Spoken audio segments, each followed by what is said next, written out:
2007 was the year Nikon released their very first full-frame professional body DSLR.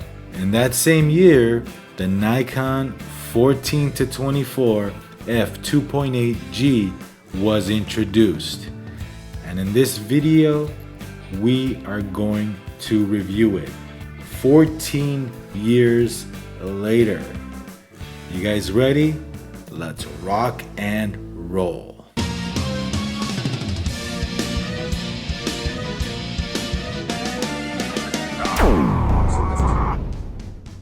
What's good, guys? This is Vahography.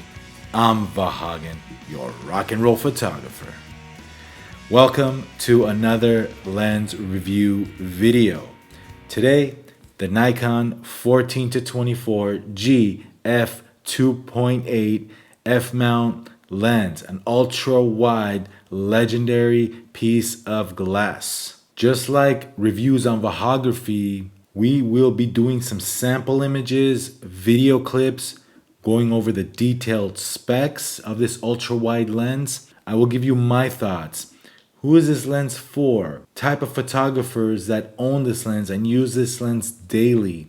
We're gonna have so much fun on this lens review, so why don't we get started? But before we start on the review, if you haven't subscribed yet to Vahography, go ahead and do so. This is a channel where I talk all things photography. I share my 3 decades of professional photography experience, helping beginners photographers out, and I cater to advanced professionals as well. So go ahead and subscribe, hit that like button, hit that bell notification. You'll be notified when I upload new videos.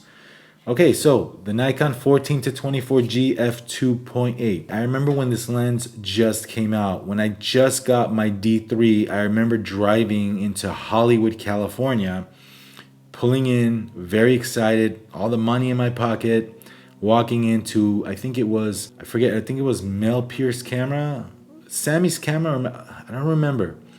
But one of those cameras, Calumet, it was Calumet camera in Hollywood. Walking into that camera shop, very excited, couldn't wait for the Nikon D3. That day I bought the D3 along with the 14-24 lens at launch. I remember spending over, I think it was close to $9,000 with the lens and body.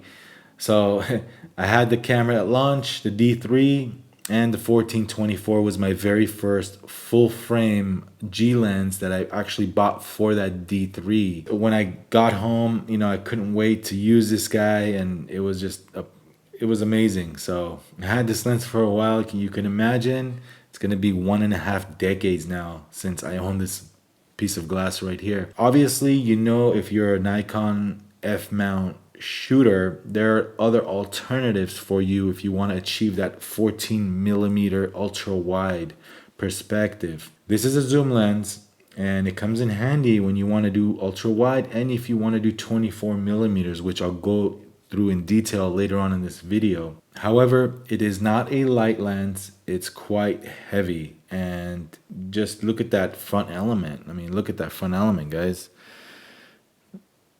It's crazy. It's just one disadvantage of this lens is you cannot use filters. It doesn't screw on filters right in front. You would need to buy a filter kit. I know Lee makes a filter kit. It's an additional accessory you buy, and you can mount your ND filters, your polarizers, and you name it. But that's probably a big disadvantage of owning this lens. So it's got 2 dials, the zoom right up on the side here, and focus right in front. The focus, this is an AFS G lens, so its purpose is for autofocus cameras, obviously. You can manual focus it. There's a switch that you switch from auto and manual right on the side here. It's nano crystal coat. Now, if you're doing manual focus work, the focus ring is not as smooth as you might think it is. Just like any other G lens from the modern era, they're not as smooth. Again, they're catered to autofocus performance. So it's not going to be very smooth, and the action is just not going to be there like you're used to with older AIS Nikon lenses. However, not a deal breaker because I use this autofocus anyway. Now, there are other alternatives to achieving that ultra wide look on your Nikon bodies. Number one, Nikon makes a 14mm ultra wide prime lens. It's a 2.8. Nikon also makes a 16-35. It's not quite as wide as this right here, but it's a wide lens. It's a 16-35 zoom lens. There are other older Nikon lenses out there to achieve that super wide angle look, but as far as autofocusing is concerned, this is probably your best bet, the best performer, the best quality lens out there for F mount glass, 14-24mm zoom ranges. When you're doing event photography and you want that ultra wide shot, sometimes you wish that you can, have a little bit of a tighter shot. The 14 is just a little too wide. Good thing about this lens, you could just zoom into 24 and your 14 ultra wide lens turns into a 24mm. So comes in handy, guys. It's 2.8, so it's fast glass. It's not your traditional f4 lens like a 16-35. Sometimes you wish you had more light. The lens was a little faster, so it is a 2.8 lens. Thus, that front huge element right in front here. So as far as price goes, brand new in 2007, I remember paying $2,200 plus tax for this bad boy. Now, prices have gone down some in 14 years. You can still pick one up brand new for roughly about $1,500. I'm assuming the demand has gone down for this lens. There are other alternatives now that Nikon has a Z mount, the Z camera system mirrorless. They do have a 14-24 2.8 of their own, and the 14-30 as well. I do own the 14-30 Z glass. Amazing piece of glass. If you're still shooting F mount, if you're still shooting DSLRs, this is the way to go to achieve that focal length. So as far as price goes, again, they're about $1,500 brand new right now, and we're talking in 2021. You can pick this guy up used. There's quite a few of them on the used market, either your local Craigslist or eBay. They do sell right under $1,000 used, in good condition, of course. I use this lens quite a lot for wedding photography, landscape. A lot of astrophotographers use this lens. Real estate photographers. Well, let's go over the detailed specs of the 14-24, and we'll catch you right back here when that's over. All right, let's do this.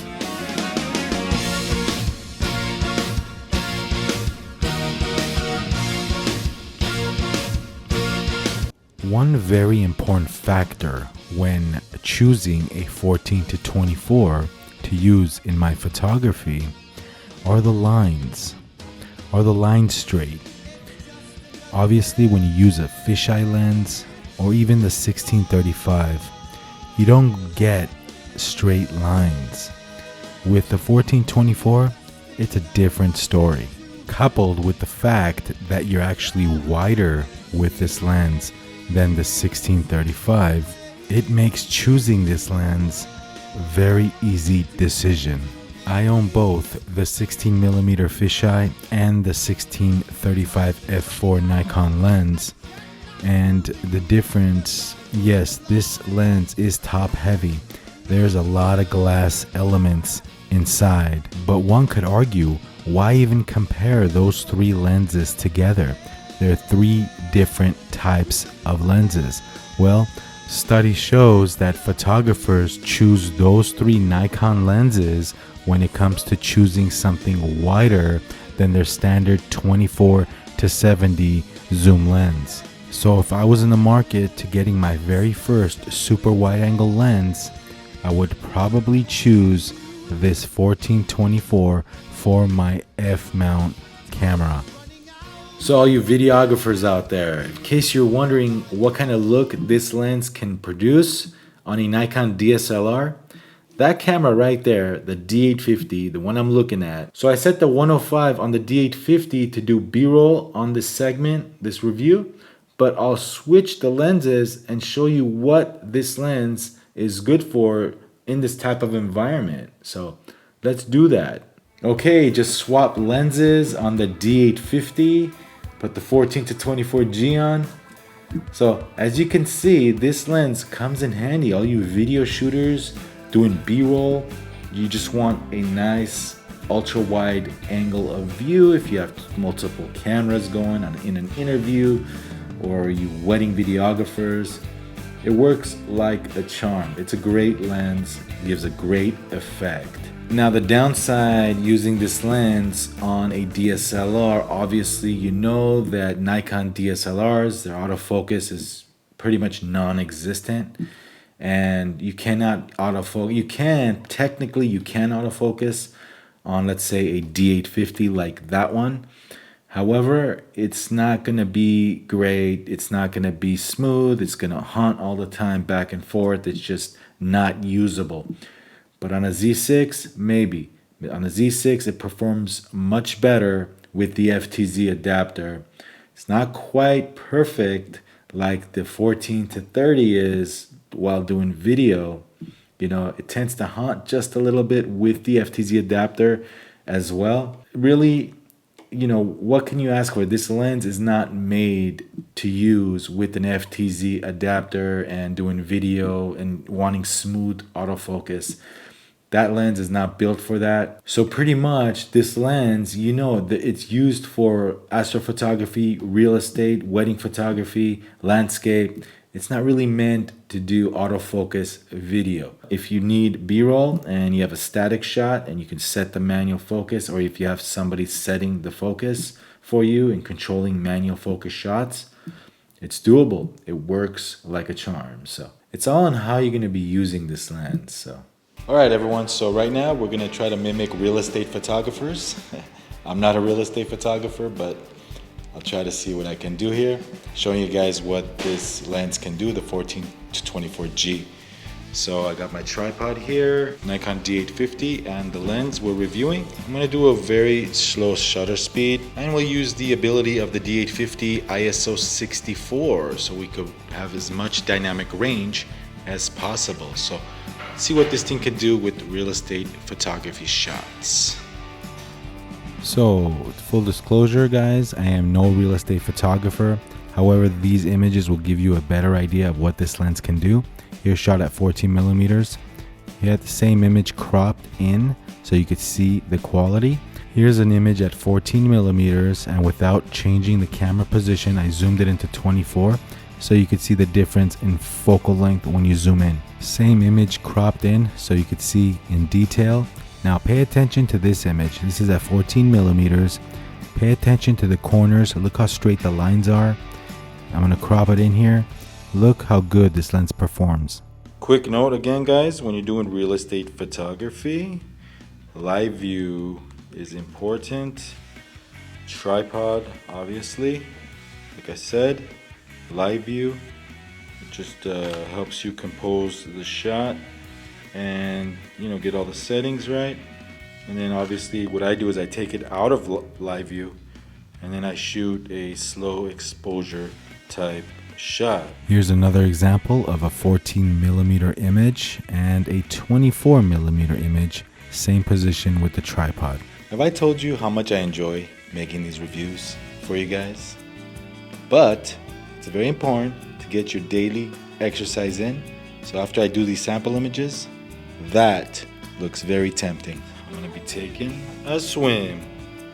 Rock and roll.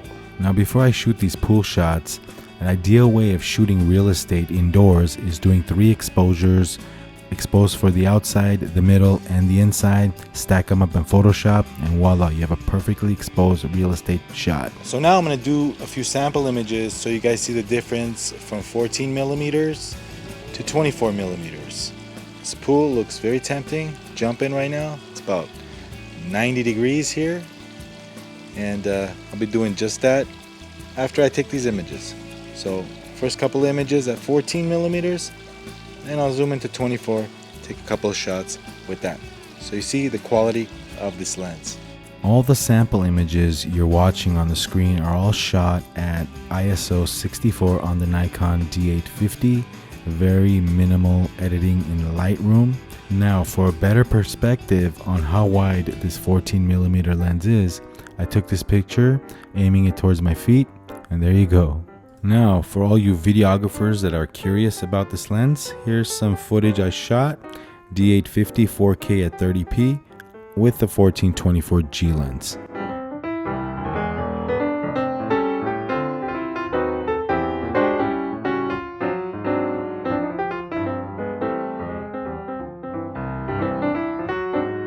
In case you were wondering how this lens does aiming the camera directly into the sun, here's an example of that right here, taking a picture, doing just that.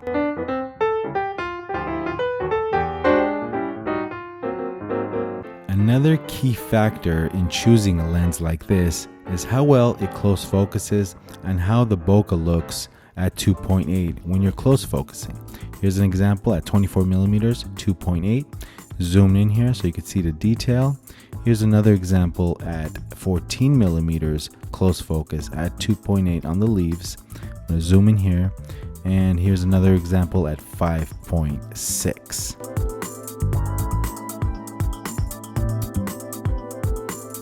And lastly, 2.8 focusing on my sunglasses. Zoom in so you could see how sharp. Glad to have you back here. So, comes with a massive front cap. Don't lose it because probably it costs some money to replace. As you can see, mine has been through its paces, and this is 14 years of blood, sweat, and tears right here with this cap. So, can't believe I still have it. So, after 14 years of, putting it on and off, the cap still has some nice friction and can still stays on, doesn't come off. This is what it looks like with the camera and lens attached. Here, let me take the lens off. This is what it is. When you zoom with this lens, a good thing about it is that there is some type of a protection. Like I said, you cannot put lens filters right in front here like your traditional screw-on filter. This thing right here, it's got like a built-in type hood. But let's say you're at 14mm here and you can see the front element at 14, but when you zoom in to 24, the lens tucks back inside. So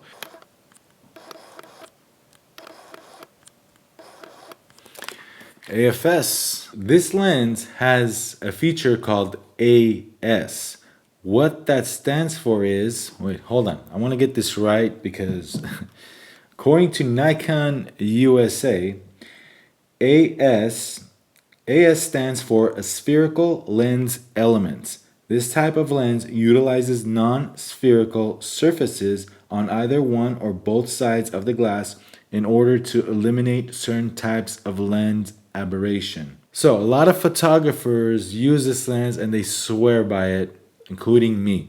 If you have an F-mount camera, a DSLR, this is probably your go-to for this focal length.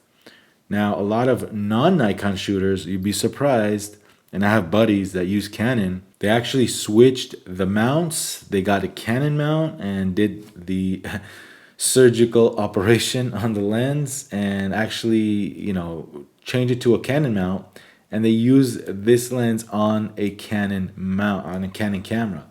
So yeah, a lot of photographers, like I said, not only Nikon shooters use the 14-24G. Okay, so as I was saying earlier, this lens is really good with video if you're doing manual focus and you're behind the camera. So let's do this. Let me turn on the D850. Okay, we're recording right now with the D850. So I have this lens on the camera at 14mm right now. And this would do a much better job with obviously a Nikon Z system because you have peaking, it's more, the Z mount mirrorless cameras are built more for video than a DSLR is at this point. But you know, you can certainly get around that and you can use it, you know, handheld.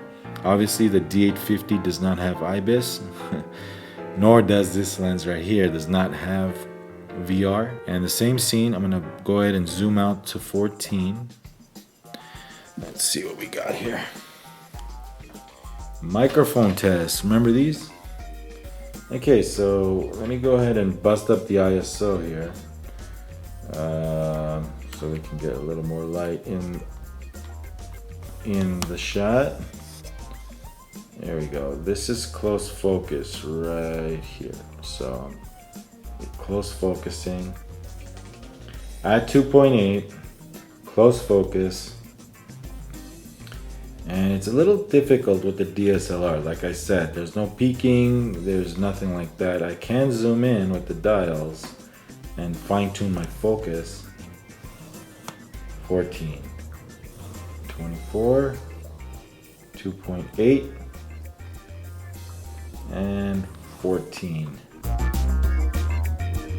So yeah, guys, one correction I want to make that I just remembered is there is peaking on the DSLR, the D850, but since I'm recording and I like to record 4K, why not, right guys? You have a 4K camera, you should be doing 4K video. On 4K, you cannot use peaking. For some reason, you can't use peaking on a D850 shooting 4K. Okay, so back to what I was saying about DSLRs and not being able to use reliable autofocus.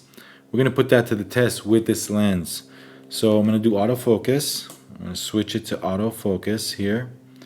And we're gonna try to autofocus with this lens. All right. I'm scared to see these results. You know, by the sound of it, it already sounds like it's not doing too good of a job. I mean, you're on live view, you're on a professional, you know, photography tool, camera. You know, you're not gonna get, you know, if you want video, shoot mirrorless. But we're on record. Yeah, we're on record. So yeah. AFF on a DSLR live view. In a perfect world, this thing would do really good. You know, it would be very smooth, but it's not, you know, it's not reliable for autofocus at all. But it is what it is.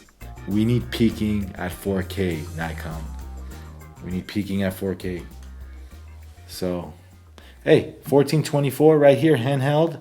It is heavy. It is heavy. It is a heavy lens with this. I have the grip on, 2 batteries, the camera, the D850, and this lens. So not too good of a vlogging option, right, guys? Oh, it's heavy. So yeah, stick to photography when you're using this camera and this lens. My conclusion is, if you have a Nikon DSLR, D4, D5, D6, D850, D750, so on and so forth, this is the go-to ultra-wide zoom lens, the ultimate ultra-wide zoom lens, the 1424G f2.8. You won't be unhappy buying this lens. Now, brand new at $1,700, a little pricey for some of you, and you know, with the future of Nikon going mirrorless, and if you're thinking about getting a mirrorless camera in the future, I would hold off on it. Used, you can find one all day long, right around $1,000. So, who's this lens for? You're doing wedding photography. It's awesome for wedding photography, ceremonies, receptions. You want that ultra wide lens. Real estate photographers, perfect for that. The distortion, it handles distortion very well at 14 millimeters. Landscape photographers, astrophotography. Pretty much, if you want 14 mil and you don't want to be restricted to a 14 millimeter and you think you're going to use zoom and sometimes you want a 24 millimeter and you don't want to switch lenses, let's say you're shooting the reception and you're doing some really cool dancing shots, you know, bride and groom dancing with all their guests, and you want that whole dance floor and you just don't want to switch lenses and you think you need a little bit of a tighter field of view, go ahead and zoom into 24 millimeters. Comes in handy all day long. I use that and it just works great. Let's say you're doing sports photography and basketball, for example, and end of the game, everybody just gives high fives and you want that super, ultra wide shot. You shoot from above and you have it on 14 millimeters. It gives it that really cool effect. You can use a fisheye for that type of photography as well. And if you don't want that fisheye type of effect during that time of the game, and you're shooting those type of shots, pretty much many Nikon shooters swear by the 14-24G, and in 2021 still do. One of them happens to be me. I use this lens, all-purpose, super ultra wide zoom lens all day long. I thought I would share some real world examples of my work using this lens on paid assignments. Now, shooting around the house, a different story, but when you're running and gunning out in the field, it's a totally different thing. So you're looking at a series of images from one photo shoot. This was a pre-wedding photo shoot of an amazing couple recently in San Diego, and we had a blast. These series of shots right here, I'm not too far from the subjects, just capturing them, having a good time interacting with each other with the 14-24. Here's a wide shot of the couple and the environments. Side note here, guys, this can be a very fun lens to use. However, don't make it a habit of keeping this lens on the entire time of your photo shoot. Your clients might want variety and they might not like the ultra wide look on all the time. If you're in the market for one and you just don't want to spend $1,700, $1,800 big ones, try to find one used. Like I said, there's a lot in the market for sale right now, right about $1,000 or maybe even less. So check for the condition. When you're buying used gear, especially the front element, this front element, you gotta watch out for it, because once you scrape it or crack it or scratch it, it's pretty much costs an arm and a leg to fix. So really, there's no protection here. You got this big front bubble of glass right in front, so you gotta watch out and you gotta be careful when you're running and gunning out and about, shooting your gig, your assignment. Anybody could knock it. You're dealing with tripods, lights all the time. You could just knock it onto some metal and crack the front element. Don't drop this lens, because I don't think it would fare too well. The construction of this lens is not, it's not a metal body. It feels like plastic right in front here. But like I said, when the weight of this lens tells me that it's a lot of glass elements in this lens. So be careful, don't drop it. Once you drop it, especially on concrete, it's not gonna fare too well. I'm not gonna go ahead and try that for this review. Sorry, guys. I love this lens too much to go ahead and damage it.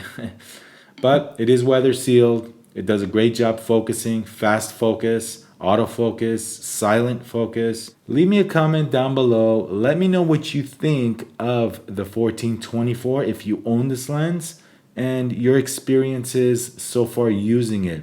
I've owned mine for about 14 years, and I have a joy using it every time I have it with me in my bag and I'm about to mount it and take pictures. So I love it. I cannot recommend it enough. As far as the Vahography lens score, I give this lens probably an 8 out of 10. And here's why. It's a good lens, great image quality, sharp, even at 2.8. When you stop it down a little bit to f4, you get the ultimate sharpness. Corner to corner, it's not as sharp. Especially if you used a mirrorless Z system and you use the 14-30, and I haven't used the 14-24 yet, but my experiences with the 14-30 f4 Z lens, and by the way, I do have a video, on Vahography, click the link above where I compare both lenses, the 14-30 and the 14-24. If you want to see a comparison video, that's why I didn't really get into the comparing this lens with that lens too much, because I already have a video on Vahography, so check that video out. But as far as corner sharpness, obviously it's to be expected. It's not the sharpest corner to corner lens.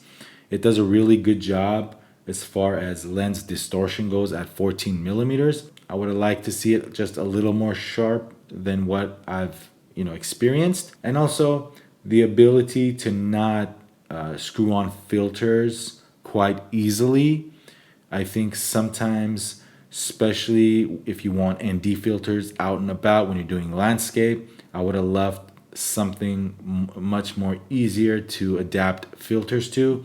And with this lens, it's impossible unless you have the kit. And sometimes, sometimes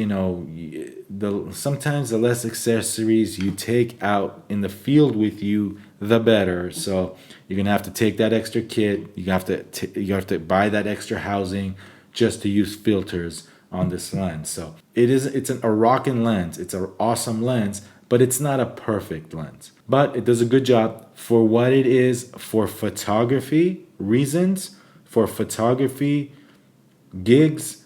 It's an awesome, amazing lens, and it's a go-to for many Nikon shooters. But for video, you have other options out there. Honestly, if I'm doing video, if I'm a videographer, if I'm not gonna manually focus my shots, I'm looking for something that's a little smoother to work with video, I would probably get something else. I would not buy this lens for video at all. But like I said, if you're doing B-roll and set the shot, manual focus, fine. And if you're behind the camera and you're focusing, again, it's not going to have the smoothest manual focus ring, but it's to be expected. It's a G lens, it's an AFS lens, and what AFS lens has a smooth manual focus action anyway? So I give it an 8 out of 10. All right, everybody. Well, I hope you enjoyed this review of the Nikon AFS 14-24G f2.8 lens. It's 2021 and I've used this thing a lot. It hasn't let me down for photography at all. So I love it. I use it, and if you're looking to get one and you want a bargain price on it, you can get one right now, and it'll cost you like half the price. So it's a pretty good deal for what it is. So for photography, it's a no-brainer, guys. Like and subscribe to Vahography if you haven't already done so, and we'll catch you on future videos. Again, thank you for watching. I hope you enjoyed this review, and we'll catch you on the next video. This is Vahography. I'm Vahagan, your rock and roll photographer. And it's time for me to take this lens out, the 14-24, and shoot some ultra wide 14mm shots. Ready, guys? We'll catch you on the next one. Yeah.